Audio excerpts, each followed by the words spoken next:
una parte donde se declara las variables, tiene la palabra inicio, tiene un bloque de instrucciones y un final, ¿ok? Pero la diferencia con un pseudocódigo normal es de que en el pseudocódigo normal tú llamas a procedimientos para que se ejecuten, ¿ok? Entonces, tú puedes crearte cualquier tipo de procedimiento que quieras que tu pseudocódigo original, el principal, llame, ¿ok? El encabezado de un procedimiento, bueno, primero se pone siempre la palabra procedimiento y luego un nombre, ¿ok? El nombre puede ser el que tú quieras. Si vas a hacer un procedimiento que va a mostrar algo en pantalla, puedes poner mostrar en pantalla o imprimir o algo así, ¿ok? Y al lado del nombre viene entre paréntesis una lista de variables. Esta lista de variables se le llama parámetros, ¿ok? No solo es una, puede haber más, puede haber las que quieran y pueden ser de cualquier tipo. En los parámetros se definen poniendo el nombre que quieres que tenga esa variable y el tipo de dato que va a recibir esta variable, ¿ok? Y cuando tú llames a este procedimiento desde el pseudocódigo principal, tú le tienes que pasar los parámetros, o sea, datos. El procedimiento tiene que funcionar con datos, entonces esos datos tú le vas a mandar desde el pseudocódigo principal. A veces no es necesario poner parámetros, a veces simplemente puedes llamar un procedimiento sin parámetros, pero así tiene que estar definido en su declaración, o sea, aquí en su encabezado. Si no va a tener parámetros, entonces básicamente no tendría que haber esto, ¿ok? Se tendría que quedar vacío, solo paréntesis abierto y cerrado y listo. Pero esto solo para explicar qué es un parámetro. Igual vamos a ver ejemplos de qué son los parámetros, ¿ok? Entonces, básicamente, como les decía, aquí tenemos un pseudocódigo principal, programa X, bla, bla, bla, y aquí hay un procedimiento que me estoy creando, ¿ok? En este caso se llama proc1 de procedimiento, y en este caso va a recibir dos parámetros, una variable c y otra variable d, que los dos van a ser de tipo entero, ¿ok? Entonces, básicamente, cuando tú comiences a ejecutar el pseudocódigo principal, va a llegar a un punto donde va a estar el nombre del procedimiento, que es donde tú quieres llamar al procedimiento, ¿ok?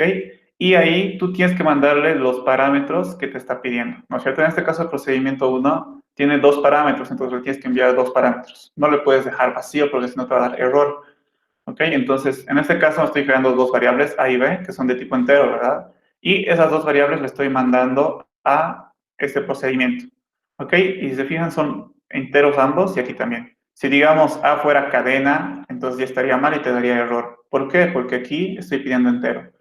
Cuando tú mandas parámetros desde el código principal, lo que pasa es que el valor que tiene A se va a copiar en la variable C. Y en este caso, el valor que tenga B se va a copiar sí, en el parámetro D. ¿Ok?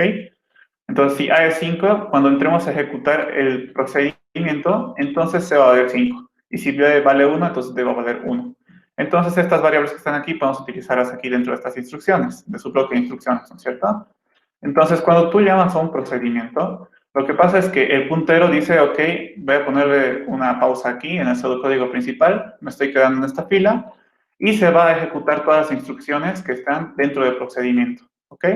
Ejecuta todas las instrucciones y cuando termina, lo que hace es volver donde se quedó, en el pseudocódigo principal, y va a comenzar a ejecutar la siguiente instrucción. Básicamente así funciona. Y aquí tú puedes poner lo que se te dé la gana. O sea, es como un pseudocódigo, puedes poner estructuras repetitivas, condicionales. Lo que necesitas hacer en realidad tienes que poner aquí.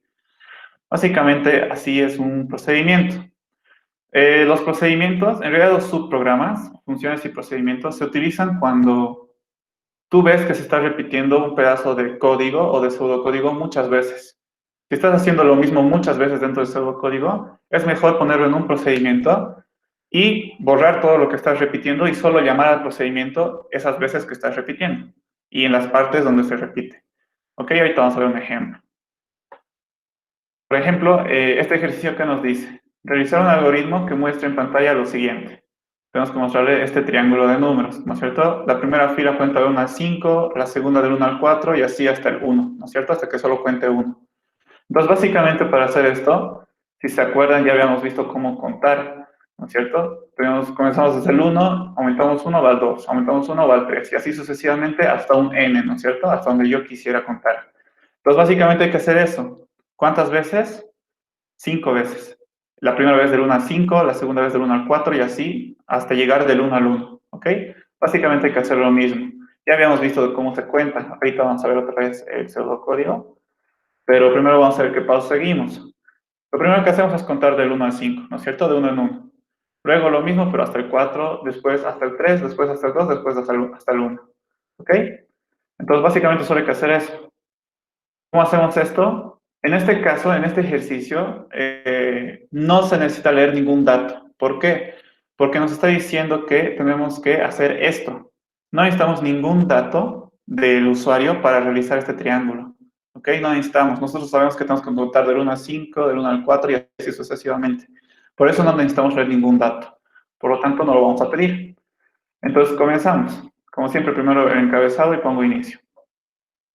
Me voy a crear una variable res, de respuesta, donde voy a guardar en esta variable cada fila, ¿ok? Primero voy a generar la primera fila y lo voy a guardar aquí, ¿ok? Y eso voy a mostrar, luego voy a generar la segunda fila, lo voy a guardar aquí y lo mismo, ¿ok?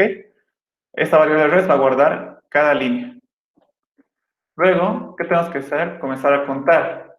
Si se acuerdan, cuando estábamos viendo la estructura repetitiva para, contar solo era esto.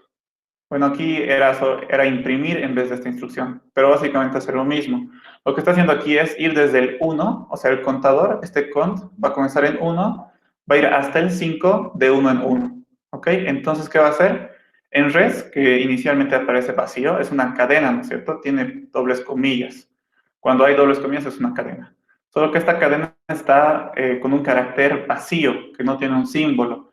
Entonces, ¿qué pasa si concateno a este res lo que está en contador? Primero va a ser el 1, ¿no es cierto? Entonces en res se va a guardar 1. Vamos a dar la segunda vuelta y va a ser 2. Cont va a ser igual a 2. Entonces a res va a ser 1 concatenado con 2, 1, 2. ¿No es cierto? La siguiente vez cont va a valer 3 y va a ser res concatenado con cont va a ser igual a 1, 2 concatenado con 3. Entonces va a ser 1, 2, 3. ¿No es cierto? Y así sucesivamente hasta que sea 5. Al final en res vamos a tener 1, 2, 3, 4, 5. Y luego de eso solo tenemos que imprimir el res, ¿no es cierto? Y nos va a aparecer la primera fila. Ahora, ¿qué tenemos que hacer? Tenemos que contar del 1 al 4. Prácticamente hacemos lo mismo. ¿Con qué diferencia? Que aquí el cont solo va a ir hasta el 4 y no hasta el 5 como el anterior, ¿no es cierto? Entonces va a ser prácticamente lo mismo. La primera vez, res, otra vez decimos que es vacío, ¿no es cierto? Entonces va a ser vacío con 1. Entonces va a ser 1 res. Luego va a ser 2, 1 con 2, 1, 2. Luego va a ser 3, 1, 2 con 3, 1, 2, 3, ¿no es cierto? Entonces así hasta el 4. Y en res se va a guardar esta fila, 1, 2, 3, 4. ¿Ok? Cuando termine de hacer las 4 veces, de repetir 4 veces esto, en res va a estar guardada esta fila. 1, 2, 3, 4 y por lo tanto tenemos que imprimirla. ¿Ok? Para el 3 lo mismo. Para contar del 1 al 3 es lo mismo, solo que con la diferencia que el contador va a ir hasta el 3. Aquí igual, en res se va a guardar esta fila, por lo tanto solo tenemos que imprimir. Para el 2 lo mismo, va a contar del 1 al 2 y vamos a imprimir su respuesta, y del 1 lo mismo. Va a ir del 1 al 1, o sea, solo va a entrar una vez aquí, solo va a entrar una vez a la estructura repetitiva, y en res solo se va a guardar la cadena 1. Por lo tanto, eso vamos a imprimir y esa sería la última fila. ¿Ok? Y eso sería todo el algoritmo. Con este algoritmo ya podríamos imprimir esto en pantalla. ¿Ok? Declaro las variables que he utilizado y listo. Eso sería todo. Pero, ¿cuál es el problema aquí? Si se fijan, estamos repitiendo un pedazo de pseudocódigo. Este pedazo estamos repitiendo otra vez aquí, y otra vez aquí, y otra vez aquí, y prácticamente estamos repitiendo 5 veces este paso, ¿no es cierto? Con la diferencia que al principio solo lo hacemos hasta el 5, luego hasta el 4, luego hasta el 3, luego hasta el 2 y luego hasta el 1. ¿Ok? Entonces, si se fijan, estamos repitiendo pseudocódigo. Por lo tanto, esto lo podemos hacer de una manera más limpia con un procedimiento. ¿Ok? Eso es lo que vamos a ver ahorita. Entonces, aquí tenemos el pseudocódigo, el largo, por así decirse.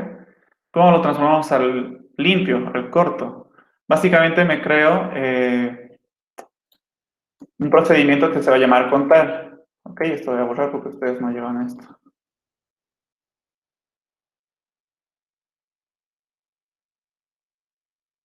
Ok, básicamente eso. Entonces, si se dan cuenta aquí, tengo el pseudocódigo en esta parte y solo sería esto el pseudocódigo principal. Ok. Y luego me estoy creando un procedimiento contar. que va a recibir un número. En este caso se va a llamar n. Y vamos a hacer este mismo código que está repitiendo aquí varias veces. Lo pongo aquí, solo que en esta variable le estoy poniendo n en vez de un número concreto, en vez de 5, 4, 3, 2, 1, ¿no es cierto? Entonces, ¿qué va a pasar? La computadora cuando lea esto va a comenzar por la primera instrucción y va a decir, ok, vamos a contar 5. Entonces, este 5 va a venir y va a reemplazarse aquí. N va a ser igual a 5. Entonces, donde haya n aquí, se va a reemplazar por 5. Por lo tanto, si se dan cuenta, esto va a ser igual que esto, ¿no es cierto? Con 5. Y va a ser lo mismo. En res va a guardar la fila 1, 2, 3, 4, 5. Va a contar. Y básicamente después va a mostrar, ¿no es cierto? Entonces va a entrar, va a contar 5 veces aquí, en res va a ir almacenando la respuesta, 1, 2, 3, 4, 5, y luego al final va a mostrar el resultado, ¿no es cierto? Aquí tengo la instrucción res, mostrar res. Va a mostrar en pantalla, entonces va a aparecer en la pantalla 1, 2, 3, 4, 5. Cuando termine de hacer esto, va a volver al pseudocódigo y va a ejecutar la siguiente línea, ¿ok? Va a ejecutar, contar 4 esta vez. Entonces, otra vez va a entrar al procedimiento, va a hacer 4 veces esto. ¿Por qué? Porque n es igual a 4 ahora, ¿no es cierto? Entonces, aquí se va a reemplazar con 4. Si se fijan, es lo mismo que está aquí. Entonces, va a hacer esto 4 veces, va a imprimir 1, 2, 3, 4, va a volver al pseudocódigo original, al principal, y la siguiente instrucción debe contar con 3. Entonces, esto va a entrar, 1, 2, 3, va a mostrar 1, 2, 3, vuelve al pseudocódigo principal. Va a entrar otra vez al procedimiento contar 1, 2, muestra 1, 2, vuelve el procedimiento al pseudocódigo principal, y esta vez con 1, solo entraría una vez y mostraría solo 1. Entonces, básicamente, este pseudocódigo que está aquí a la derecha es lo mismo que está aquí a la izquierda, ¿ok? Si nosotros agarráramos esto y comenzaríamos a reemplazar aquí, donde están las llamadas a los procedimientos, vamos a llegar a lo mismo que está aquí a la izquierda, ¿ok? Vamos a llegar a lo mismo. Pero sabemos que estamos utilizando el procedimiento justamente para evitar esto, ¿no? Para repetir código. Entonces se quedaría así. Y básicamente así funciona un procedimiento. Tú llamas, tú te creas primero el procedimiento y tú llamas donde quieras en el pseudocódigo principal y se va a ejecutar el procedimiento cuando se comience a ejecutar el pseudocódigo principal. ¿Ok? ¿Alguna duda hasta aquí, muchachos?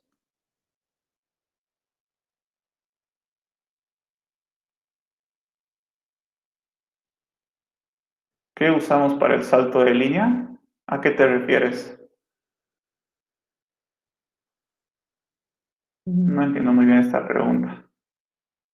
Un salto de línea podría ser varias cosas. Si dices saltarse una línea, o sea, si yo estoy ejecutando esta y me quiero saltar esta y venirme acá, pues hay varias formas, ¿no? Una condicional puede saltarse un estrecho de filas directamente. Una estructura repetitiva también se puede saltar, digamos, aquí, esta fila, en el caso de que esto sea falso. Entonces se va a saltar aquí. Después, no sé, si eso es a lo que te refieres, el salto de línea se hace con estructuras repetitivas, condicionales, y los procedimientos no saltan de línea, simplemente entran a su código y lo ejecutan y vuelven donde estaban y comienzan a leer el siguiente. El salto de línea solo podría ser con estructuras condicionales y estructuras repetitivas. ¿O te refieres al salto de línea al imprimir? No estoy seguro si te refieres a eso. O sea, que en pantalla aparezca, o sea, esto, ¿no? Aquí tú estás haciendo 1, 2, 3, salto de línea, ¿no es cierto? Y aquí 1, 2, 1, 2, salto de línea. Si te refieres a eso, este mostrar, cuando muestra algo en pantalla, va a mostrar solo una fila, lo que le estás mandando. La siguiente vez que hagas mostrar, digamos, y muestras A, digamos, entonces ya no se va a mostrar aquí al lado A, sino con un salto de línea A. Si te refieres a eso, es así. ¿Sí? ¿Alguna otra duda, muchachos?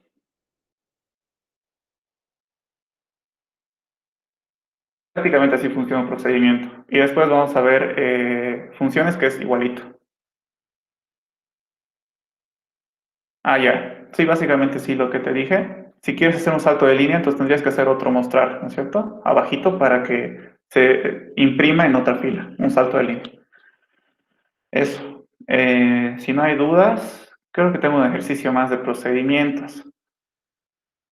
Sí. que es muy similar al que acabamos de ver. Básicamente ahora lo que nos pide es hacer lo mismo, pero ahora tenemos que hacerlo hasta n, ¿ok? Ahora sí, el usuario nos va a dar un n, ¿ok? Si nos dice que hagamos, digamos, hasta con n igual a 5, entonces tenemos que hacer lo mismo que hace rato. 1, 2, 3, 4, 5, 1, 2, 3, 4, 1, 2, 3. Si nos da un n3, entonces 1, 2, 3, 1, 2, 1. Si nos da 1, solo imprimimos 1. Si nos diera 10, entonces hacemos lo mismo, ¿no? La primera fila del 1 al 10, la segunda del 1 al 9, la tercera del 1 al 8 y así sucesivamente hasta llegar a la fila que solo cuenta 1. Entonces ahora sí vamos a necesitar leer el número del usuario, ¿ok? Y hay que hacer lo mismo prácticamente, contar del 1 al n y ir disminuyendo, si se dan cuenta aquí, ir disminuyendo el n de 1 en 1 hasta que se vuelva 1, prácticamente. Entonces hacemos lo mismo, ¿no es cierto? Que es contar. ¿Cómo hacemos esto? Primero tenemos que leer el n y luego tenemos que repetir n veces. Si se dan cuenta, si nos da un n5, estoy contando 5 veces. Aquí cuento una vez, aquí cuento 2 veces, aquí cuento 3 veces, 4 y 5 veces. Si me dan 3, entonces hago 3 veces esto. Si me dan solo uno, solo hago una vez. ¿No es cierto? Entonces, dependiendo de qué n nos den, entonces vamos a repetir n veces. ¿Qué cosa? Contar. ¿Ok? Entonces, básicamente solo tenemos que contar y listo. Solo que cada vez que contemos, a n le vamos a ir disminuyendo 1. 1, 1, 1, 1, hasta que se vuelva 1. ¿No es cierto? Si nos dan 3, entonces va a haber un momento donde n se va a volver 1, básicamente. Solo hay que hacer esto. Entonces, se va a hacer de diferente manera. Si se dan cuenta, estamos repitiendo una serie, bueno, en realidad solo un paso que es contar. Entonces necesitamos una estructura repetitiva. ¿Ok? Entonces vamos a utilizar, en este caso, un par. ¿Qué es lo primero que tenemos que hacer? Leer un número, ¿no es cierto? Leer n. Luego, tenemos que comenzar a repetir n veces. ¿Ok? Entonces me declaro un par. ¿Por qué un par y no un mientras? Porque ahorita yo sé cuántas veces voy a repetir, contar. Voy a repetir n veces, ¿ok? Entonces, si sé cuántas veces voy a repetir una cosa, utilizo un para. ¿Por qué? Porque aquí, por ejemplo, estoy diciendo que i va a comenzar en n y va a ir hasta el 1. En cuánto va a ir? De menos 1 en menos 1. Eso significa que n va a ir disminuyendo poco a poco, ¿no es cierto? Primero va a ser 5, después 4, después 3, después 2, después 1. Y eso va a ser contar, bueno, primero vamos a contar del 1 al 5, luego del 1 al 4, luego del 1 al 3, ¿ok? Eso se refiere el i. Entonces, básicamente eso va a simular. Y ahora solo contamos. Si ya tenemos un procedimiento que nos hemos creado que se llama contar, entonces simplemente lo usamos, ¿ok? Ya no les voy a explicar otra vez cómo contar, simplemente lo voy a utilizar, ¿no es cierto? Entonces, esto lo que va a hacer es lo que habíamos visto en la anterior diapositiva. Va a mostrar en la pantalla del 1 al i, ¿ok? Si i es 5, o sea, si nos dan n5, entonces i también va a ser 5. Entonces vamos a contar hasta el 5. En pantalla se va a mostrar 1, 2, 3, 4, 5. ¿Ok? La siguiente vez va a ser 4, 1, 2, 3, 4. La siguiente va a ser 3, 1, 2, 3, ¿no es cierto? Básicamente eso va a ser esto. ¿Ok? Y nada más. Simplemente sería eso. Ahorita, si lo dejáramos así nuestro pseudocódigo, ponemos nuestras variables y ya, esto estaría mal. ¿Por qué? Porque la computadora, cuando llegue a leer esta instrucción, diría que es contar. ¿Ok? Entonces hay que crear este procedimiento, que básicamente es el mismo que hace rato. ¿Ok? He copiado y he pegado el mismo procedimiento hace rato. Entonces, si aquí i es igual a 5, ya les he dicho, ¿no? En pantalla aparecer 1, 2, 3, 4, 5. Básicamente, todo eso hace aquí, ¿no es cierto? Ir contando del 1 al 5 y agarrar todo el resultado y mostrarlo, básicamente. Entonces, si se dan cuenta, aquí no nos preocupamos de cómo va a contar. Si ya tenemos el procedimiento, simplemente sabemos que va a contar y lo va a poner en pantalla. Entonces solo hay que decirle contar hasta el 5, luego contar hasta el 4, luego contar hasta el 3, luego contar hasta el 2 y luego contar hasta el 1. Y listo. ¿No es cierto? Y si me dan un N8, entonces Isaac va a comenzar en 8, ¿no es cierto? Porque I va a ser N. Entonces aquí va a comenzar con 8, luego con 7, luego con 6. Y a medida que se vaya repitiendo, entonces va a imprimirse 1, 2, 3, 4, 5, 6, 7, 8, 1, 2, 3, 4, 5, 6, 7 y así hasta el 1. ¿Ok? Básicamente esto sería el pseudocódigo que resolvería este problema. ¿Dudas, muchachos?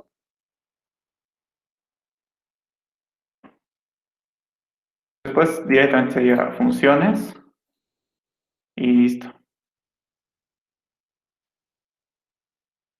¿Dudas?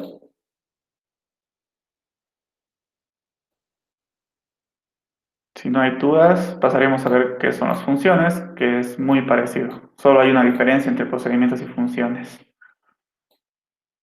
Bueno, las funciones, si se fijan, es muy parecido a un procedimiento. ¿Ok? ¿Qué cambia? Cambia aquí su palabra clave, que en vez de decir procedimiento dice función. Aquí tiene un nombre que es igual a procedimiento, una lista de variables que van a ser los parámetros.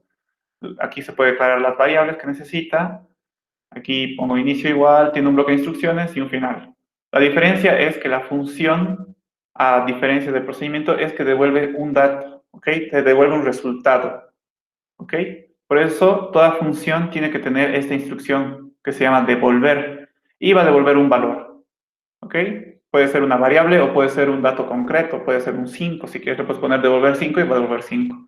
O le puedes poner una variable, que esa variable va a contener un valor, entonces ese valor le va a devolver al pseudocódigo principal. Es lo mismo, solo que devuelve algo, nada más. El procedimiento no devuelve nada. ¿Ok? Entonces aquí igual podemos ver cómo una función se utiliza en el pseudocódigo principal. ¿Ok? A diferencia del procedimiento, cuando se lo llama el procedimiento, solo se pone su nombre y sus parámetros. Aquí, como la función te devuelve algo, entonces lo que te devuelve tienes que guardarlo en una variable. ¿Ok? Entonces, para llamar una función, tiene que ser de esta manera. Tienes que asignarle a la variable una función, o sea, lo que te va a devolver. Entonces, ¿qué va a hacer la computadora? Lo mismo que con el procedimiento. Va a llegar a la llamada, va a copiar sus variables o los parámetros, ¿no es cierto? Como les había explicado, si A vale 5, C va a ser 5. Si B vale 1, D va a ser 1. Y luego va a comenzar a ejecutar las instrucciones de la función hasta que llegue a la instrucción devolver. Y cuando devuelva algo, va a venir con este valor, o sea, con n, digamos que n vale 8, entonces va a volver aquí, ¿no es cierto? Donde se había quedado en el pseudocódigo principal y va a decir, ok, esta función devuelve 8, por lo tanto, a va a valer 8, ¿no es cierto? Lo que devuelve función estoy guardando en a, y a va a valer 8, básicamente. Y después es lo mismo que un procedimiento, ¿ok? Funciona igual, después va a continuar ejecutando las siguientes instrucciones y listo. Cuando ustedes estén en Java, no se van a dar cuenta si están utilizando un procedimiento o una función. Simplemente van a utilizarlo y ya. A eso se le va a llamar método. En Java, una función, un subprograma en Java se le llama método.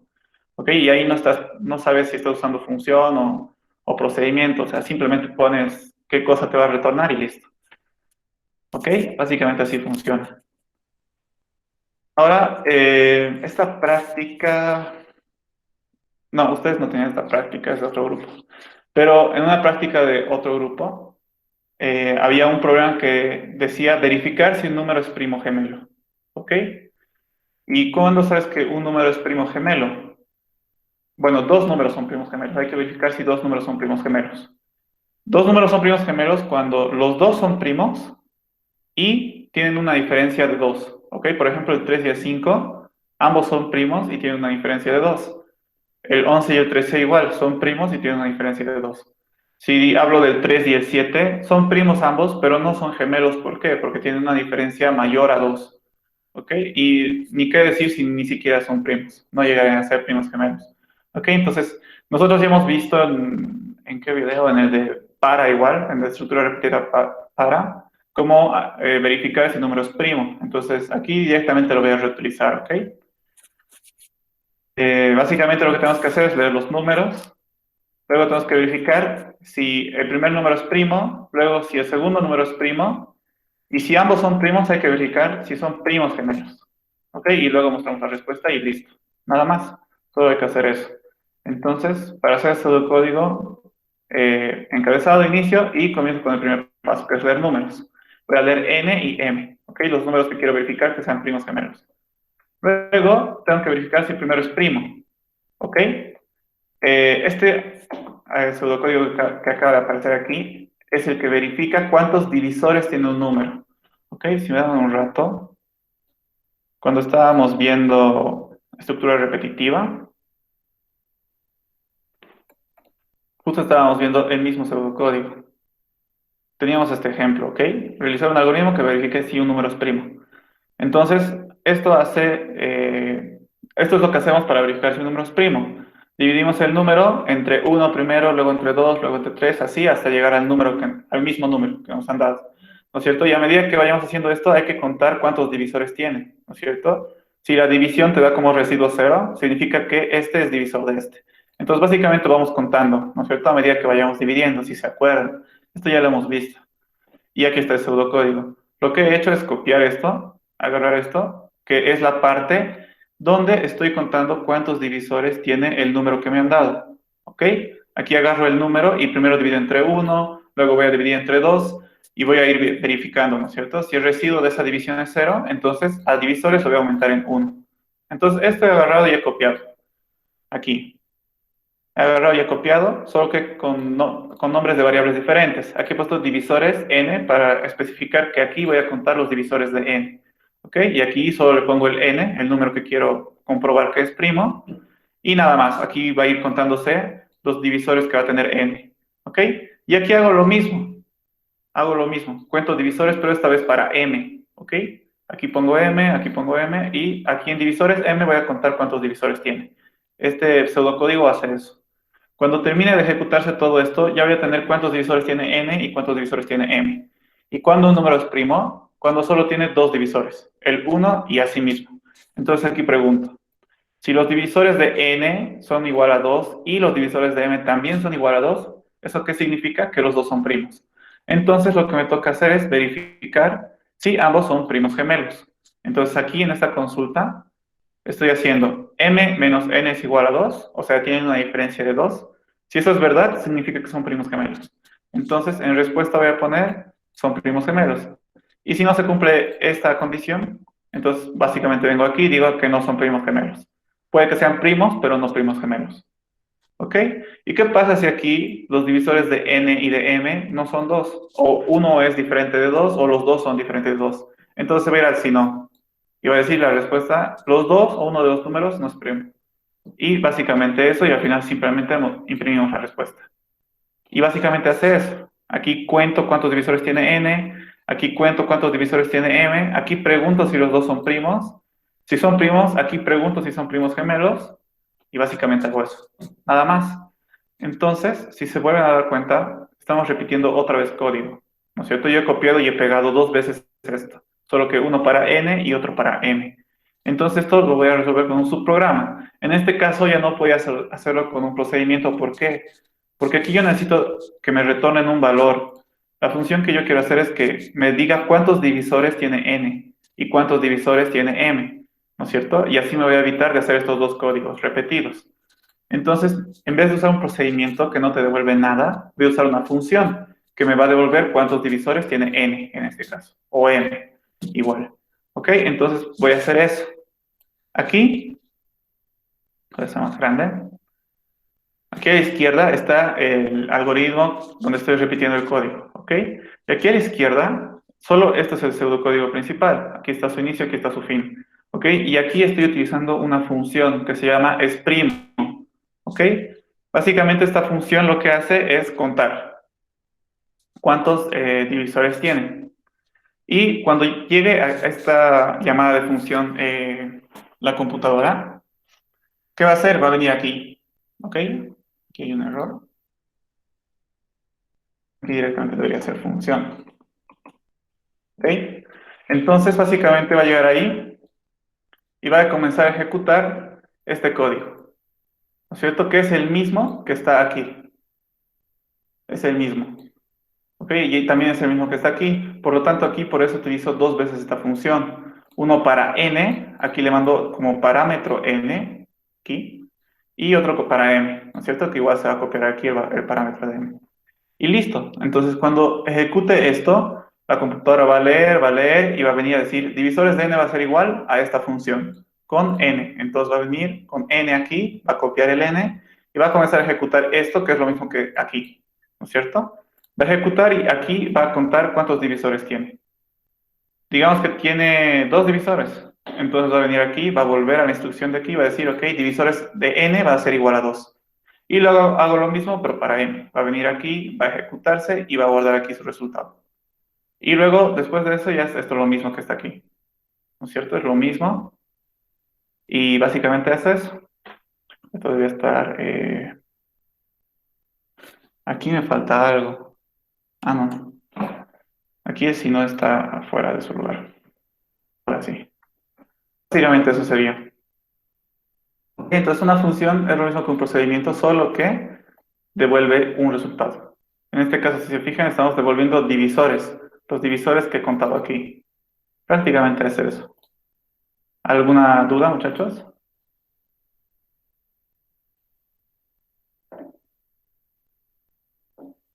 ¿No hay dudas? ¿Todo claro? ¿No está claro? ¿O no hay dudas? Después,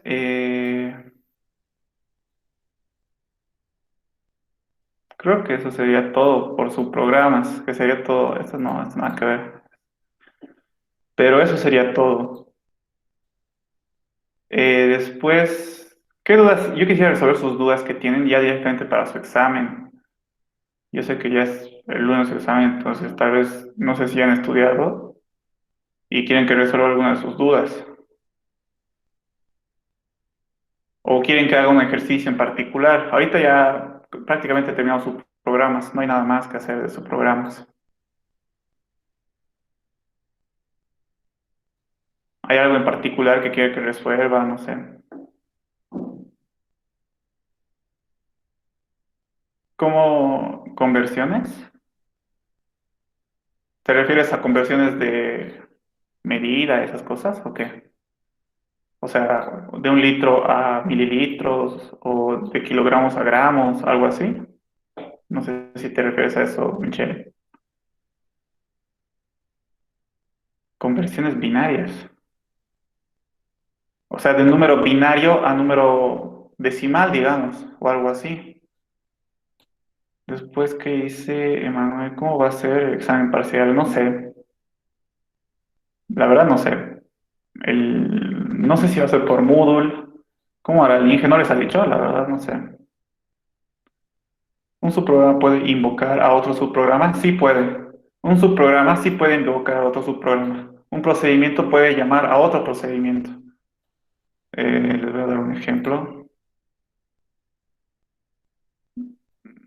Aquí creo que tengo un ejemplo. Solo que con ustedes, esta era la resolución de una práctica de otro grupo.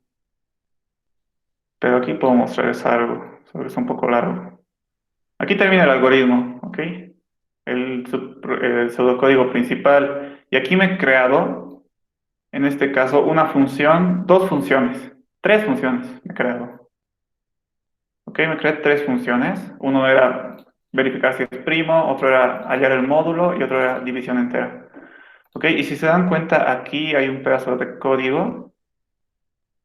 Aquí en esta función que dice módulo, estoy utilizando otra función, división entera, que está aquí. ¿Ok? Entonces, si se fijan, estoy llamando un subprograma dentro de otro subprograma. Y se puede, no hay problema. Incluso van a ver en elementos de programación, que es de siguiente semestre, una función, lo voy a hacer mejor aquí, en este caso es primo, podría volver a llamarse a sí mismo. Es primo y obviamente hay que mandarle sus parámetros, ¿no es cierto? Digamos, se puede llamar a sí mismo y eso se llama recursividad.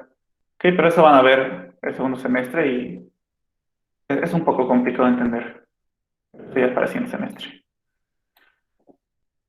Conversiones binarias entre bases numéricas. Se refieren a, digamos, dado el número, a ver, me voy a hacer aquí un ejemplo. Dado este número que es binario, convertirlo a decimal, que no sé cuánto sea, pero aquí digamos que sea un número decimal. ¿A eso se refieren?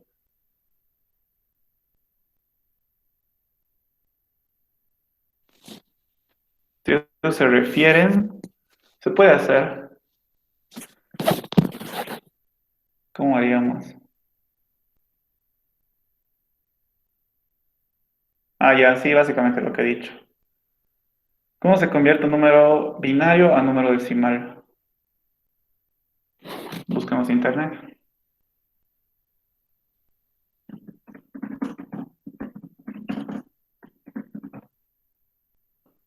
Hay muchas, creo que hay muchas maneras de hacer pero hay una fácil.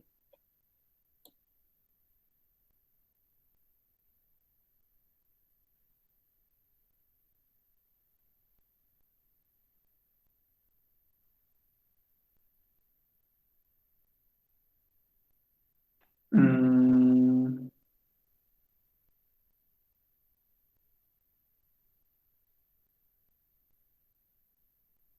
convertir uno de binario a decimal.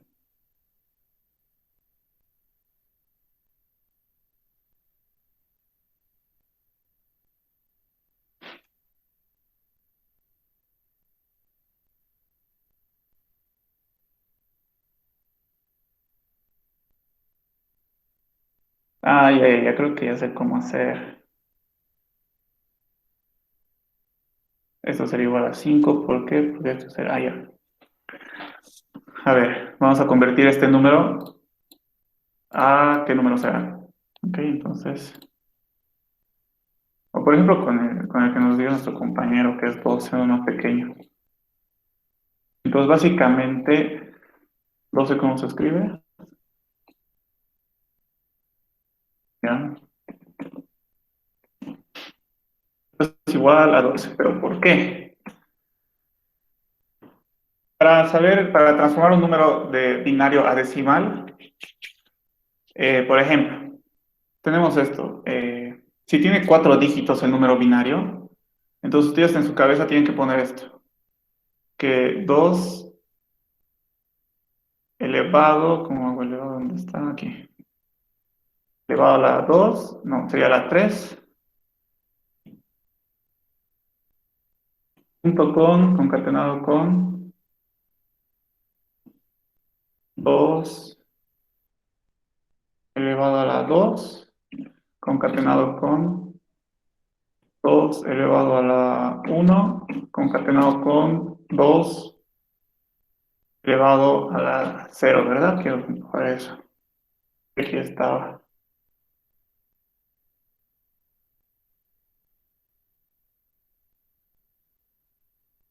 Sí, básicamente eso. O sea, si se fijan, aquí tiene 4 dígitos, ¿no es cierto? Entonces ustedes tienen que comenzar a ver desde el 2 elevado al 3, ¿ok? O sea, al número de dígitos menos uno. Luego 2 elevado al 2, luego 2 elevado al uno, y luego 2 elevado al cero.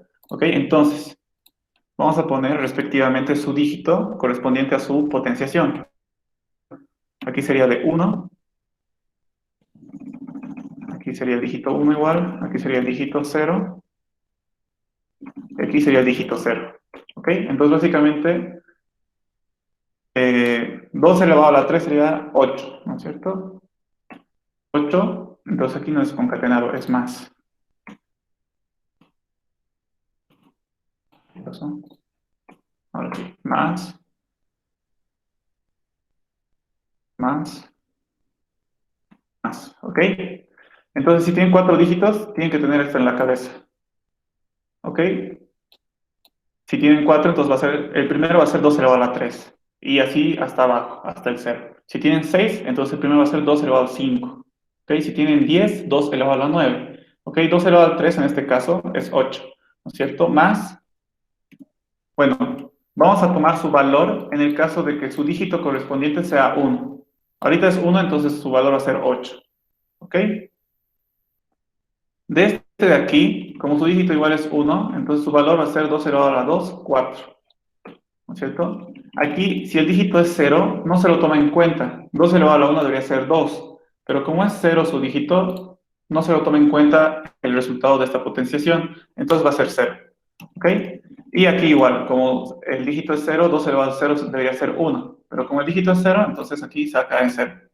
Y si suman todos estos números, va a dar el resultado 12. Y este sería el número que representa en este número binario. Básicamente, si hacemos la prueba de otro, cualquiera, hacia la suerte, ¿ya? Entonces, ¿aquí cuántos dígitos tengo?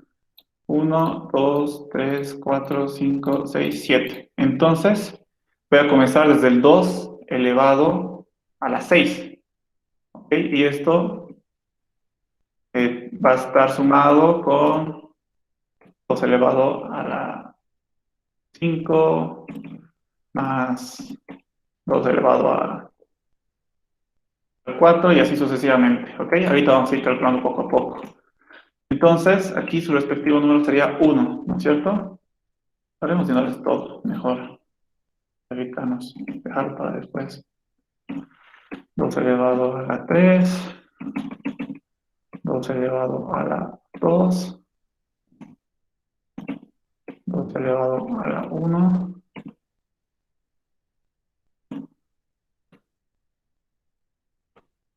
más 2 elevado al 0. Ok, básicamente, si tienen 7 dígitos, entonces tenemos que comenzar desde 2 elevado al 6 hasta el 2 elevado al 0 y se suma.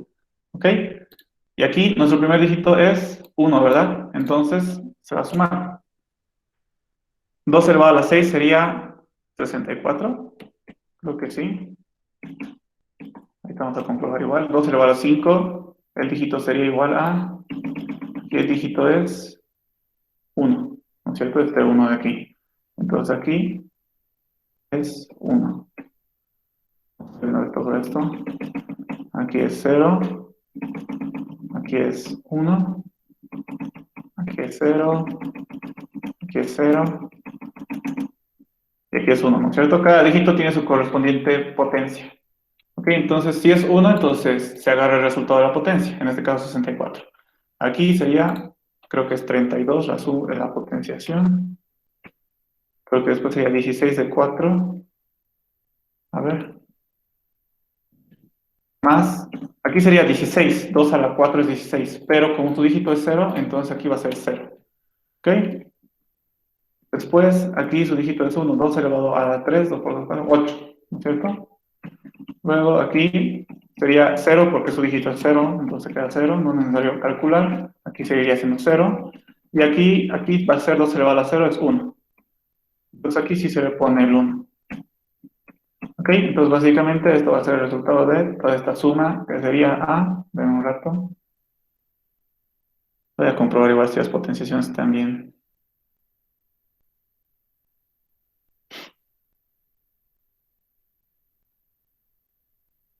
Sí, está bien. Y la suma sería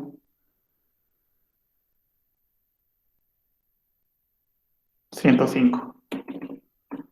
Entonces, este número que está en binario, en decimal, es 105, básicamente. ¿Ok? Entonces, así lo hacemos. Una forma mucho más fácil que nos va a simplificar la vida es esto. Se me acaba de ocurrir justo ahora, por eso no les dije nada. Vamos a multiplicar por su propio dígito. ¿Ok? Por ejemplo, aquí era 1, ¿no es cierto? Entonces multiplicamos por su dígito, que es 1. Aquí lo mismo. Por 1, aquí su dígito era 0, aquí su dígito es 1, aquí su dígito es por 0, aquí su dígito es 0, y aquí su dígito es 1. ¿Ok? Entonces, básicamente, si hacemos este cálculo directamente en la calculadora, va a ser lo mismo que hacer esto. ¿Ok? 2 elevado a la 6 por 1, 64. 2 elevado al 5 por 1, 32. 2 elevado al 4 por 0, 0. ¿No es cierto? Por este 0 se arruina todo. 2 elevado al 3 por 1, 8. 2 elevado a la 2 por 0, 0. 2 elevado a la 1 por 0, 0. 2 elevado a la 0 por 1, 1. Suman 105. Básicamente hay que hacer esto. ¿Ok? ¿Cómo hacemos esto? Para hacer esto, lo que vamos a hacer es, del número que nos den, ir un dígito por dígito, ¿no es cierto? Ir contando también. Este es el dígito, este sería desde el 0, ¿no es cierto? Potenciación al 0, este sería potenciación al 1, este sería potenciación al 2, este sería potenciación al 3, ¿no es cierto? Y básicamente ir haciendo 2 por su posición, no, 2 elevado a su posición por este dígito, ¿no es cierto? En este caso va a ser 2 por su posición que es 0, 2 elevado a la 0 por su dígito que es 1, sería 1. Luego con el siguiente, ¿no es cierto? 2 elevado a su posición, que es 1, por este dígito 0, y eso le sumamos a su resultado de este. Y así poco a poco ir iterando de uno en uno, y a medida que vayamos iterando uno por uno, ir acumulando la suma. ¿Ok? Entonces, básicamente lo que tenemos que hacer es, primero tenemos que leer el número en binario, luego tenemos que comenzar a repetir algo. ¿Qué vamos a repetir? Vamos a repetir la cantidad de dígitos que tiene, ¿no es cierto? Si tiene 5 dígitos, entonces 5 veces vamos a hacer esto. ¿No es cierto? ¿Qué cosas vamos a repetir? Hallar el dígito y esto lo vamos a multiplicar dígito con su respectivo potenciación. ¿Ok? Entonces, eso y después ir acumulando la suma poco a poco. Al final solo tendríamos que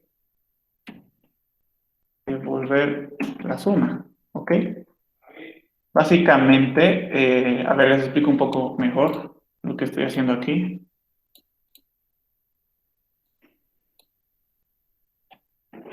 En este caso del 11 o del 12 en binario, hay una posición A, una posición B, una posición C y una posición D, ¿no es cierto? El 1 ocupa el A, aquí ocupa el 1 igual, aquí el 0, y aquí el 0, ¿no es cierto? Entonces, para hallar este número, tenemos que hacer lo siguiente. Vamos a ir primero por este dígito, ¿no es cierto? Entonces, lo que vamos a hacer es 2 elevado a su posición. En este caso, ¿de qué posición tiene? Tiene la posición 0. Entonces, con 0. 2 elevado a 0 por este dígito, ¿no es cierto? Por D. ¿Ok? Básicamente esto. Y esto lo vamos a ir sumando poco a poco a un resultado, ¿no es cierto? Y después vamos a ver este dígito y lo mismo, vamos a hacer los mismos cálculos. En este caso ya no, la posición ya no va a ser 0, sino va a ser 1. ¿Ok? Pero va a ser multiplicado por lo que está en C. Y eso lo vamos a añadir al res y de este lo mismo. Básicamente así va a funcionar. Ok, ahora ya que tenemos los pasos a seguir, tendríamos que comenzar a hacer el pseudocódigo. Programa, voy a poner binario, decimal, digamos, inicio. Ok, entonces lo primero que tengo que hacer es leer el dígito. El número, perdón. Leo el número y luego tengo que comenzar a repetir la cantidad de dígitos que tenga este número. ¿Ok? ¿Cuántos dígitos tiene este número? No sé. Depende de lo que nos ponga. Entonces lo que podemos hacer es utilizar un mientras. ¿Por qué? Porque no sé cuántas veces exactamente voy a repetir esto. Pero sé que voy a repetir ¿hasta cuándo? Hasta que termine de leer todos los dígitos, ¿no es cierto? Básicamente hasta que este número sea 0. Porque si se acuerdan, cuando estábamos viendo cómo ir de dígito en dígito, en varios videos ya hemos visto eso. Tenemos que dividir el número entre 10 y el residuo va a ser su primer dígito. Entonces, poco a poco el número va a ir reduciéndose hasta el 0, ¿no es cierto? Este primero va a comenzar así, luego va a ser así, luego así, luego así, luego así, luego así, luego así, hasta que va a llegar a 0, básicamente. Entonces, mientras el número que me han dado sea mayor a 0, ¿qué vamos a hacer? Vamos a hallar el dígito, ¿verdad? Vamos a hallar el dígito. ¿Cómo se hace eso? Con el módulo. Me creo una variable dígito, que voy a decir número módulo de 10, ¿no es cierto? Y esto nos va a dar el primer dígito. Si no entienden, aquí les voy a mostrar mejor. Aquí está. Lo que vamos a hacer es... No está aquí.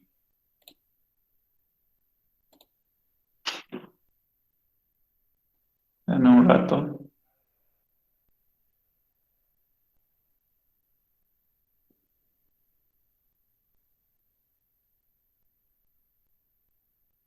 Aquí está, creo. Sí, aquí está. Si se acuerdan, habíamos visto esto en no sé qué tema es este, pero para ir viendo de dígito en dígito de un número, teníamos que ir dividiendo entre 10, ¿no es cierto? Si dividimos un número entre 10, su residuo nos va a dar su primer dígito, ¿Ok? En este caso era el 5, ¿no es cierto? El primer dígito, desde la derecha. Y luego agarrábamos su cociente y volvíamos a hacer lo mismo con su cociente. Lo dividíamos entre 10 y así íbamos al siguiente dígito, que era el 4. Luego agarramos el cociente y hacíamos lo mismo. Y aquí agarramos el 3, aquí el 2 y aquí el 1, ¿no es cierto? Básicamente el número va reduciéndose poco a poco hasta el 0. Entonces lo mismo vamos a hacer aquí. El mismo pseudocódigo que está aquí, que es el de mientras número sea mayor a 0, hay que hallar el dígito, ¿ok? Entonces eso estoy haciendo aquí. ¿Dónde estaba? Sí, aquí, ¿ok?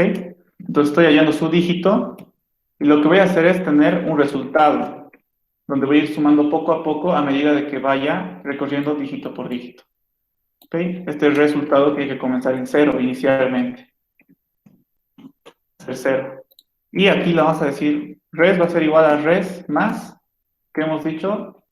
2 elevado a la posición. ¿Cómo hacemos esto? Vamos a usar este operador nomás. Elevado a su posición. ¿Qué es posición?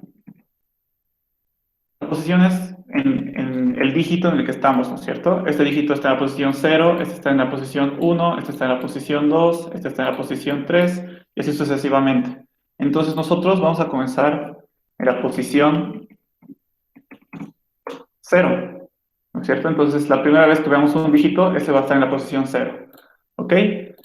Aquí vamos a decir 2 elevado a su posición por el dígito. ¿Ok? Básicamente esto lo que está aquí es lo mismo que estoy haciendo aquí. ¿Ok? Es lo mismo. Aquí está su posición y aquí está el dígito. ¿Ok? Es lo mismo. Y eso se va a añadir al res, que comienza en 0.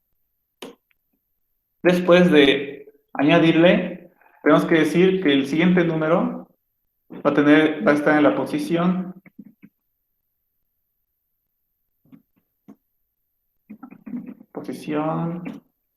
más 1, ¿ok? Si estaba en 0, la siguiente posición es el 1, ¿no es cierto? Entonces la siguiente vez que entremos, el siguiente dígito va a ser la posición 1. ¿Y qué más tengo que aumentar aquí? Ah, tengo que hallar el nuevo número, ¿no es cierto? Como les mostré aquí, tengo que hallar el nuevo número para hacer lo mismo la siguiente vez, pero con el cociente. ¿Cómo se hace eso? Número va a ser igual a número div de 10. ¿Ok? Y básicamente aquí sería el fin mientras. Ok, entonces aquí hallamos el dígito, aquí sumamos la potenciación del 2 con el dígito, luego hallamos la siguiente posición, que va a ser el 1, o sea, estamos contando de uno en uno, en otras palabras aquí, es un contador, y hallamos el nuevo número, ¿no es cierto? Ahorita vamos a hacer la prueba. Esto iría poco a poco acumulando el resultado aquí, en res. Entonces, cuando termine de repetirse esto, lo último que nos faltaría hacer es devolver el resultado, que sería mostrar res. Y pues nada más, solo sería eso. Aquí sería el final. Aquí me declaro las variables que he utilizado, que es número, res, posición, dígito, más utilizado, nada más. Y todos son de tipo entero. Ok, entonces ahora vamos a la prueba nuestro pseudocódigo. Ok, por ejemplo, nos vamos a dar este mismo 12, ¿no es cierto? Entonces el número, cuando esté aquí, vamos a leer este número, ¿no es cierto? Nos tiene que entregar un binario.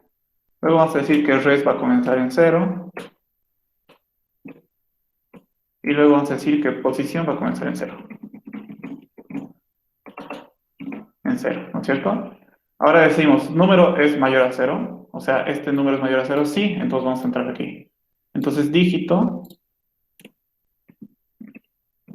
es igual a ¿qué? A número módulo de 10. O sea, este número módulo de 10 nos daría 0.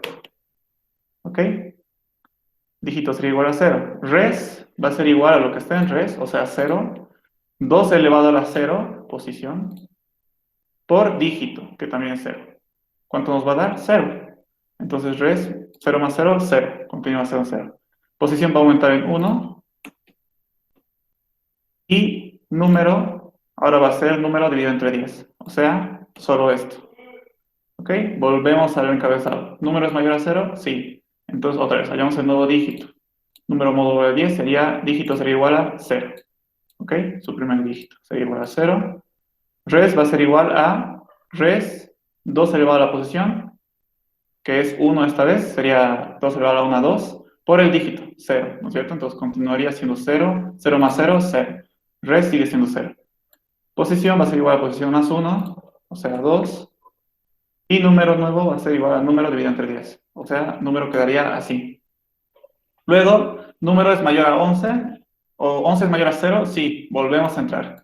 Dígito va a ser igual a 11 módulo de 10. ¿Cuánto nos va a dar el dígito? 1. Res va a ser igual a res, 0, más 2 elevado a la posición. 2 elevado a la 2, 4. Por el dígito 1, 4. Entonces, 4 más 0, 4. Luego, número va a ser igual a número dividido entre 10. Quedaríamos aquí en 1. Volvemos. ¿1 es mayor a 0? Sí. El nuevo dígito va a ser 1 módulo de 10. ¿Cuánto nos va a dar el dígito? 1. Res va a ser igual a res, 4, más 2 elevado a la posición. Aquí hemos sumado en 1, ¿no es cierto? Aquí debería ser 3. Entonces, 2 elevado a la 3, 8. Por el dígito, que es 1, sigue siendo 8. Y eso se suma al res. 4 más 8, 12. ¿No es cierto? Posición aumenta en 1, que ahora sería 4. Y número sería igual a número dividido entre 10, que sería 1 dividido entre 10, 0. ¿0 es mayor a 0? No. Entonces ya no voy a ejecutar esto y directamente se irá al final. Y luego mostramos el resultado, ¿no es cierto? Que el resultado sería 12. Y pues este número, el que nos dieron al principio, que era este, es 12. Entonces este pseudocódigo sí funciona. Básicamente lo que estoy diciendo es prueba de escritorio, por así decirse. No igual como hace el INGE, pero así lo. Ok, entonces esto sí funciona. Así se convertiría de un número binario a un número decimal. ¿Ok? ¿Alguna duda, muchachos? ¿Dudas? Uy, mi batería.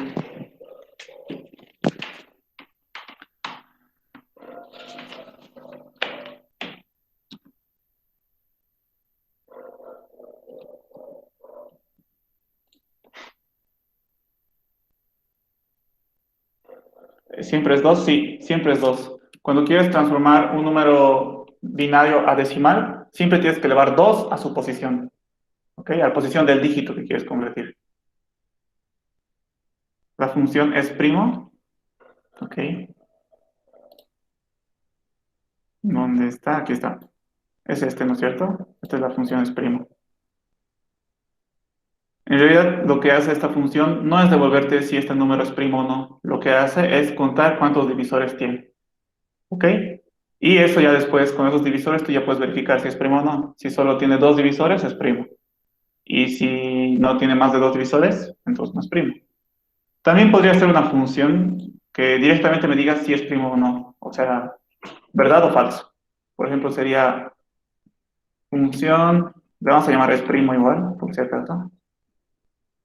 Para recibir un número entero. ¿Ok? Y básicamente sería casi lo mismo. Aquí cuento divisores. ¿Ok? Entonces copio. Solo que aquí, si quiero que me devuelva si es primo o no es, verdad o falso, tengo que preguntar.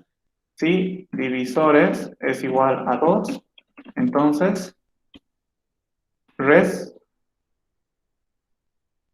voy a crear una variable res, que va a ser un booleano, ¿ok? Va a ser igual a true, ¿ok? Significa, si divisores es igual a 2, significa que este número que me han dado es primo. Por lo tanto, el resultado tiene que ser verdad, ¿ok? Y si no, simplemente el resultado es falso, ¿no es cierto? Falso, hasta el fin, sí.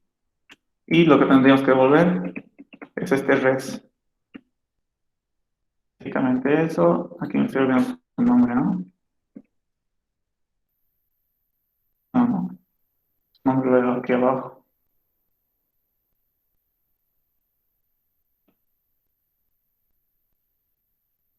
Básicamente eso sería. La función primo de aquí arriba solo cuenta cuántos divisores tiene un número. Y esta función de aquí ya te dice si un número es primo o no. ¿Ok? Te devuelve verdad o falso, básicamente. Y faltaría su fin función. El INGE creo que no pone fin función. En realidad el INGE no pone fin, solo pone fin a todo. Por ejemplo, en el para, creo que el INGE solo lo deja en fin. En el sí también solo lo deja en fin.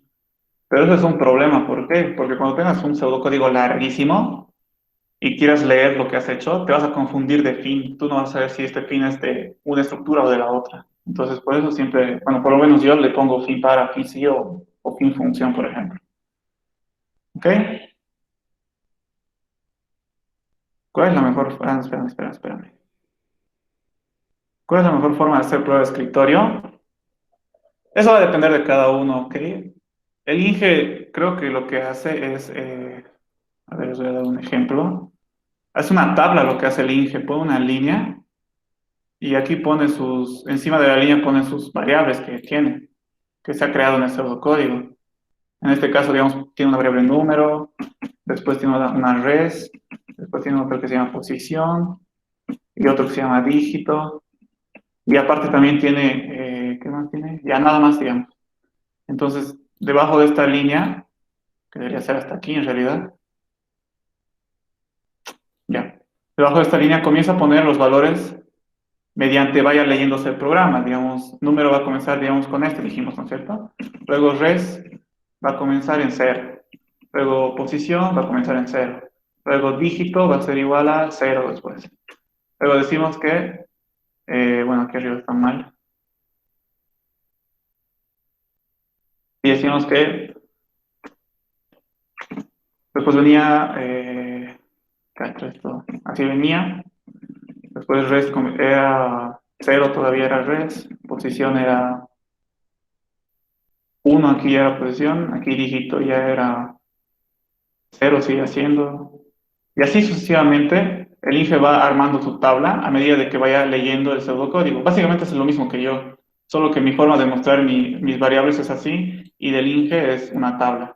¿Ok?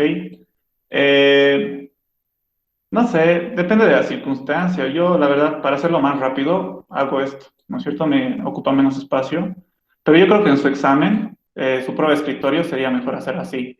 Cosa de que el INGE compruebe de que han ido paso por paso en todo el procedimiento. Si les piden, ¿no es cierto?, hacer prueba de escritorio. Esa sería la mejor forma de hacer. Háganlo como el INGE hace, en resumen. No lo hagan como yo, porque yo, por ejemplo, cuando hago mi prueba de escritorio como yo lo hago, no estoy guardando cuánto equivalía número la primera vez y cuánto equivalía la segunda y la tercera, ¿no es cierto? En cambio aquí, cuando haces con tabla, sí puedes ver cuánto valía primeramente la variable número y luego cuánto valía y luego cuánto valía. ¿Ok? Como un historial más o menos. Eso, muchachos. Para su examen, consejos. Si el INGE les pide que hagan en papel y que le manden fotos de lo que han hecho en papel, les sugiero que hagan, cuando hagan su pseudocódigo, hagan renglón saltado, ¿ok? Ahorita en computadora, si me he olvidado algo, como hace rato me olvidé estas variables, ¿no es cierto?, declararlas en 0, no tenía esto y estaba pegado así, pero en computadora es fácil darle enter y comenzar a escribir lo que sea. En una hoja no se puede hacer eso. Entonces hagan renglón saltado, cosa de que si se olvidan algo, por lo menos van a tener un espacio de emergencias y para poner lo que se han olvidado. ¿Ok? Porque si no, si hacen el renglón seguido, tendrían que borrar todo, escribir lo que se han olvidado y volver a escribir lo que han borrado. Que eso es una pérdida de tiempo. Después, dependiendo del tiempo que les dé el INGE en el examen, ojalá les dé todo el periodo, o sea, 1 hora y media. ¿Ok? Ojalá les dé todo el periodo. Primero, si hay teóricas, hagan las teóricas. Después, si hay un ejercicio que dice, haz su prueba de escritorio de este pseudocódigo, hagan ese después. Y al último dejen los problemas. De realiza el pseudocódigo que resuelve este problema para el último, porque ese es el que más tiempo les va a tomar. Porque tienen que seguir estos pasos en realidad, ¿no? Tienen que leer el enunciado, tienen que pensar en cómo resolver y tienen que ordenar sus ideas. Y luego recién hacer el pseudocódigo. ¿Ok? Básico, pero obviamente todo esto no lo van a hacer en la hoja, ¿no es cierto? No como yo lo hago, que pongo todo aquí en la diapositiva, ¿no? Lo que le interesa al INGE, lo único que le interesa al INGE es el pseudocódigo. ¿Ok? Entonces, ustedes si quieren pueden hacerlo en una hoja aparte, si lo necesitan. Si no lo necesitan, directamente hacen el pseudocódigo. Pero hacer el pseudocódigo normalmente tarda mucho. Entonces, por eso, hagan primero lo más fácil. Si hay preguntas teóricas, hagan primero eso. realiza la prueba de escritorio de este algoritmo, hagan eso también. ¿Ok? Que es lo más fácil, hacer prueba de escritorio. Y ya para el último, déjenlo hacer los pseudocódigos por ustedes mismos. ¿Ok? Básicamente eso. Aunque mayormente esos son los ejercicios que más valen, pero por lo menos vas a tener puntos asegurados con los teóricos y con las pruebas de escritorio, en el caso de que haya. Y ya después comienzas a hacer el pseudocódigo hasta donde te alcance. Normalmente el INGE toma en cuenta lo que has hecho, por más de que no lo hayas terminado, y algo va a valer, ¿no? Y te puede alcanzar para probar. Esos son los consejos. Después creo que nada más. ¿Dudas, muchachos? Preguntas teóricas es, por ejemplo, explica cómo funciona la estructura repetitiva, mientras. O explica cómo funciona una condicional doble. O, algo que me estoy olvidando explicarles. ¿Saben qué son las variables globales y locales? Eso os lo explicaré aquí ahorita. Por ejemplo, aquí, en el de primos gemelos. Aquí, estas variables de aquí arriba, que me declaro justo debajo del encabezado del pseudocódigo principal, se llaman variables globales. ¿Por qué se llaman variables globales?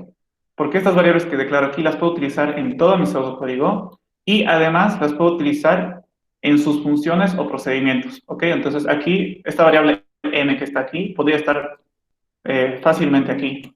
¿Ok? Podría decir m va a ser igual a 5, digamos, y no te va a generar ningún error. ¿Por qué? Porque esta variable es global. Todo el pseudocódigo en total, todo el pseudocódigo, tanto el principal como sus subprogramas, pueden utilizar esta variable. ¿Ok? Pero solo se está declarada aquí. Pero, ¿qué pasa si esta variable que está aquí, divisores, o cont mejor? Esta cont utilizo aquí arriba, en el pseudocódigo principal. Cont va a ser igual a 5, digamos. Está mal. Aquí te va a generar un error. ¿Por qué? Porque las que te declaras dentro de una función o dentro de un procedimiento se llaman variables locales. Eso significa que esas variables solo las puedes utilizar dentro del subprograma donde las has especificado. ¿Ok? Por ejemplo, aquí cont la especifiqué en la función exprimo. Entonces solo la puedo utilizar en su pseudocódigo de esta función. Y fuera no. En el pseudocódigo principal no puedo. Me va a dar error. Tampoco podría utilizar en otra función. ¿Ok? Si digamos aquí tengo otra función, que igual es exprimo. ¿Ok? Y si digamos esta se llama cont1, cont1 no lo puedo utilizar aquí. ¿Por qué? Porque es una variable local de esta función exprimo. ¿Ok? Entonces, una pregunta teórica del examen podría ser eso. Explica las diferencias entre variable global y local, por ejemplo. Que eso creo que igual avanza el INGE, que yo sepa. Y básicamente esos son variables globales y locales.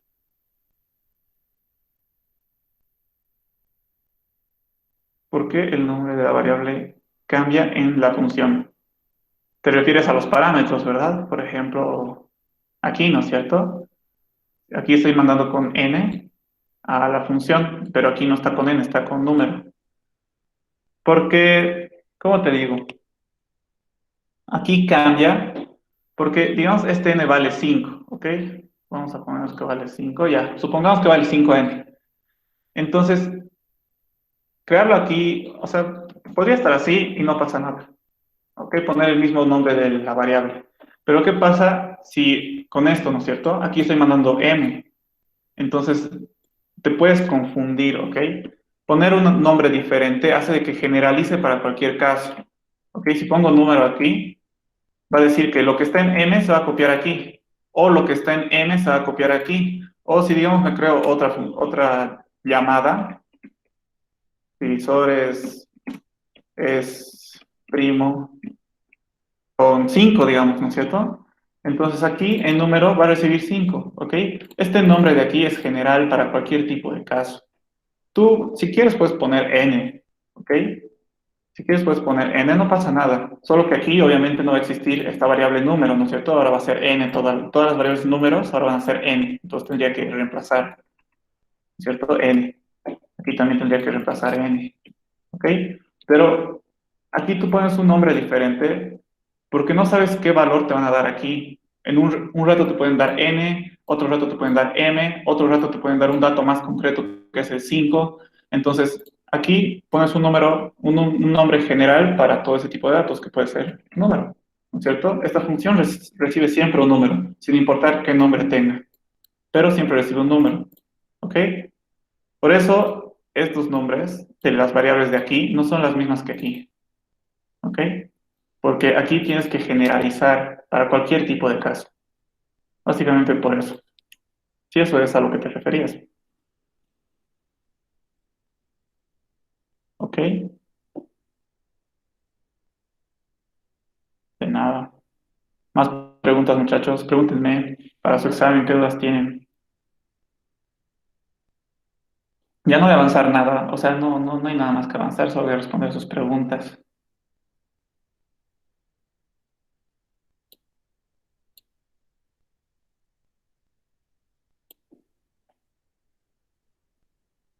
Eso, muchachos, a ver qué me estoy olvidando. Nada más, creo. No sé cómo será su examen, la verdad. Espero que les dé suficiente tiempo. Ojalá les dé 1 hora y media de examen. Es que a veces creo que da solo 1 hora. No estoy seguro. Nunca pasé con este docente clases, la verdad. Por ejemplo, al otro grupo que, a ver qué dicen. ¿Cómo hay que iniciar un pseudocódigo? ¿Te refieres a su estructura? Si te refieres a su estructura, pues básicamente tienes que poner primero su encabezado, programa siempre, y luego el nombre del pseudocódigo que quieres hacer. Puede ser cualquier nombre. En este caso yo lo he llamado dígitos pares, porque este subprograma resuelve esto. ¿Ok? Podría ponerle programa A, ¿ok? Y no hay problema, no hay error. Pero A no significa nada. O sea, tienes que darle un nombre que represente lo que va a ser el pseudocódigo. Luego se ponen las variables. Normalmente yo la dejo para el último porque no sé qué variables voy a utilizar y pongo inicio después, ¿no es cierto? Y luego del inicio pongo todo lo que quiero hacer, las instrucciones. Y después de poner todas las instrucciones que quiero poner, pongo fin. Básicamente así. Eso. Y si te referías a iniciar cómo resolver un problema o el pseudocódigo de un problema, pues tienes que seguir estos pasos, ¿no es cierto? Primero tienes que leer y entender lo que te piden, luego tienes que pensar cómo tú lo resolverías, o sea, si te lo dieran a ti y no a la computadora, ¿cómo lo resolverías? En hoja y papel y esas cosas. Luego tienes que, lo que has hecho para resolver el problema lo tienes que ordenar en una lista de instrucciones, como aquí, de manera secuencial.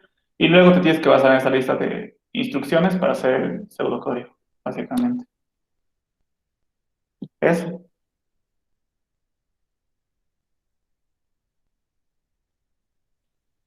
Sí, pero por si acaso, si todavía están medio perdidos, tienen tiempo de estudiar, ¿ok? En mi canal ya les he dejado los videos de todo, desde estructura de pseudocódigo, les voy a mostrar. Eh, no, aquí no está, mejor vuelvo a YouTube nomás. Desde estructura de pseudocódigo, desde lo principal hasta subprogramas, literal tengo todo. Entonces, aquí tengo, miren, en esta lista de reproducción he creado, pero lo voy a pausar. Aquí está, miren, desde estructuras de un pseudocódigo, que es lo que acabo de explicar, cómo es un pseudocódigo. Hablo de variables, instrucciones y las estructuras condicionales, repetitivas, y al último están los procedimientos y funciones. Ok, básicamente, y si tienen problemas, pueden ver cualquiera de estos. Son todos los temas, subtemas que les ha dado el Inge en realidad.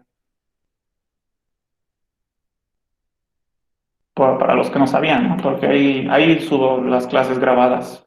Por ejemplo, esta lo voy a subir a mi canal y ahí las van a ver. Más dudas, muchachos. Tenemos poco tiempo ya. Sí, véanlos. En realidad ya deberían haberlos visto. Es difícil aprender a hacer pseudocódigo en tan poco tiempo, pero supongo que ya tienen algo de idea, entonces les va a servir. Ahí explico, en realidad es todo lo que nos vamos a hacer en clase. Esos videos son todo lo que nos vamos a hacer en clase. Ok, solo que están subdivididos de mejor manera ya, con ejemplos y todo. La próxima, supongo que sí, comenzamos ya con Java la siguiente semana. Supongo. Voy a hablar con el Inge. Es más, he revisado, creo, lo que está avanzando el INGE y ha avanzado arreglos y matrices, pero ha avanzado en plan pseudocódigo, creo. Y por eso yo ya estaba preocupado que eso más entre a su examen, porque eso es un tema más que es largo también, o sea, avanzar de vectores y matrices. Pero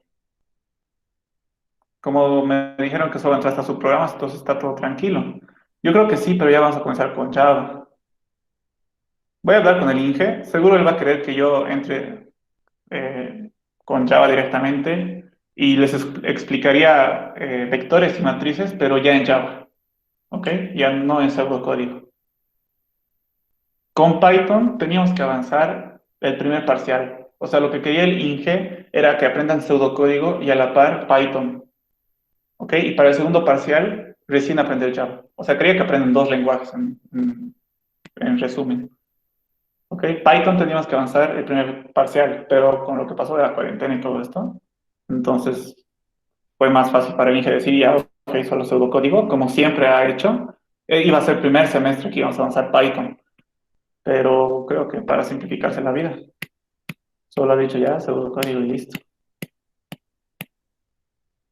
Pero cuando entremos a Java, si saben pseudocódigo, Java va a ser fácil para ustedes. Vamos a usar BlueJ, ¿ok? Algunos tal vez todavía no saben qué es BlueJ, aunque tal vez ya deberían. El libro que les he dado, muchachos, es muy bueno. El que les di cuando comenzó todo esto de la cuarentena, que les dije que era buen momento para leerlo, ojalá lo hayan leído. Ese libro es, pucha, con ese libro, el libro aprendí a programar literal. Y ahí utiliza BlueJ. Entonces es mejor utilizar BlueJ porque ahí se puede ver gráficamente lo que estás haciendo. No solo código, sino lo que en verdad estás haciendo por encima del código. ¿Ok? Qué bueno que lo hayas leído. Ojalá, yo creo que ya tienes bases entonces de la programación bien fundamentadas. Yo creo que te va a ir bien tu examen. Porque en ese libro igual habla sobre condiciones, estructuras repetitivas, solo que en BlueJ, no en pseudocódigo. O diré en Java. No habla de pseudocódigo nada, todo es en Java. Pero es bueno porque te enseña desde el principio, desde que es una variable y lo hace en Java, ¿ok? Lo hace en Java y no en pseudocódigo, entonces es bueno ese libro. A mí yo aprendí a programar con ese libro. Mi primer semestre yo leí ese libro y creo que ya les dije, pero en otros grupos llevan ese libro. De la Leti, de Vladimir Costas llevan ese libro. Es bueno. Y vamos a usarlo ahí, ¿ok? Es el más cómodo para ustedes. Bueno, que yo veo que es más cómodo. Más preguntas, muchachos.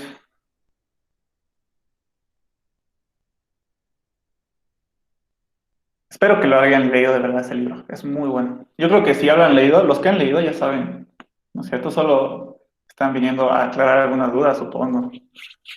En el examen les va a ir bien, entonces saben, si han leído ese libro. Es muy bueno. Incluso ese libro les puede servir para elementos de programación que es de segundo semestre. No tanto, pero sí algo.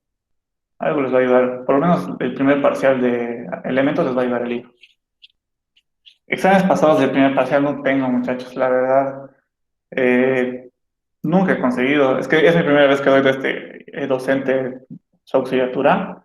Entonces tenía pensado ir consiguiendo poco a poco de las fotocopiadoras y de todo, pero con todo esto de la cuarentena no puedo ir a la U. Entonces no tengo nada. Si alguien tuviera y me pasara al Classroom, yo lo puedo resolver y les puedo mandar el video del examen resuelto de que me hayan pasado. Si consiguen, sería belleza, pues lo puedo resolver. De todas maneras, he resuelto un examen pasado de una materia que es muy similar a Introducción a la Programación para el primer parcial, que es Computación uno que llevan los industriales, que es muy similar. Igual avanzan pseudocódigo al principio. Y en mi canal he subido un video resolviendo un examen pasado de esa materia, pero no es no es un examen del ING, es de la otra docente. Pero si les sirve, pueden ir a verlo. Eh, no me acuerdo con qué nombre está. Es el último video que subí, creo. No. Resolución de examen pasado de primer parcial. Pero obviamente es examen de computación uno que es pseudocódigo igual. Entonces pueden ir a verlo. Yo creo que si lo ven les va a servir. Obviamente, pero estoy utilizando la sintaxis, la estructura que lleva esa docente, que no es muy diferente. Es muy similar a lo que lleva el Ustavis. Está en mi canal. Si quieres te paso por aquí una vez. Dura una hora, es un poco largo. Es que los ejercicios que estaban en ese examen igual eran larguitos nomás. Ahí está. Véanlo, les va a servir. Utilizo la misma técnica, si se dan cuenta, de las que utilizo en nuestras clases.